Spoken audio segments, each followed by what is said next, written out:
तर दसरा मेळाव्यामध्ये शिंदेच्या शिवसेनेचे नेते रामदास कदम यांनी केलेल्या एका वक्तव्यामुळे वाद पेटलाय।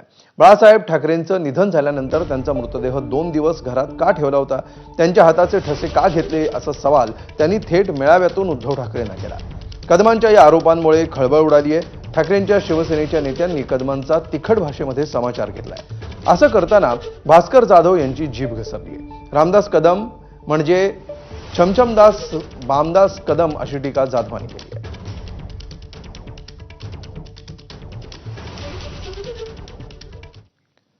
तर शिवसेना नेते रामदास कदमांनी काल काय म्हटलं होतं आणि त्याला ठाकरेंच्या शिवसेनेच्या नेत्यांनी काय प्रत्युत्तर दिलंय पाहूया।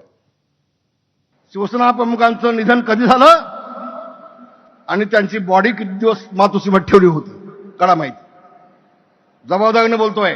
शिवसेना प्रमुखांच्यावरती उपचार करणारे डॉक्टर आहेत, आज त्या डॉक्टरांना विचारून घ्या 2 दिवस शिवसेना प्रमुखांची बॉडी का ठेवली होती उद्धवजींनी तुम्ही। आम्ही खाली बसलो होतो 8 दिवस आम्ही मातोश्रीच्या बाकड्यावर मी झोपलोय 8 दिवस।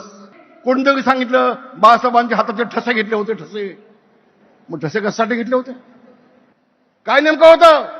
आम्ही शिवसेना प्रमुखांचे शिवसैनिक म्हणायचं आणि त्या शिवसेना प्रमुखांच्यावर अस्लाद्य टीका करायच्या, अशा पद्धतीचे हे रामदास कदमांसारखे बामदास कदम छमछम बारवाले महिलांनी कमवायचे पैसे आणि ह्यांनी उडवायचे, ज्याला म्हणतात, त्या करणाऱ्या माणसांकडून अशा प्रकारचेच उद्गार आपल्याला अपेक्षित असतात। आम्ही मातोश्रीवरती होतो, बाळासाहेबांच्या पूर्ण आजारपणामध्ये आम्ही तिथे होतो, शेवटपर्यंत होतो, आम्हाला माहिती आहे।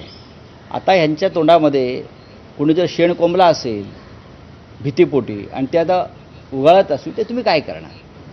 शिवसेना प्रमुखांना जाऊन 1 दशक लोटत आहे, शिवसेना प्रमुखांना 100 वर्ष आता होत आहेत आणि अशा प्रकारची वक्तव्य करणं हा ज्या शिवसेनेनं तुम्हाला आम्हाला मोठं केलं, मी म्हणत नाही तुम्हाला आम्हाला मोठं केलं ज्या बाळासाहेब ठाकरेंनी, त्यांच्याशी बेमाने अशा प्रकारचं वक्तव्य करणं। तर उद्धव ठाकरेंच्या भाषणावर मुख्यमंत्र्यांनी टोला लगावलाय। उद्धव ठाकरेंचे आभार, त्यांनी माझे 1000 रुपये वाचवले असं मुख्यमंत्र्यांनी म्हटलंय। कालच्या भाषणामध्ये विकासाचा एकही मुद्दा नव्हता हे मुख्य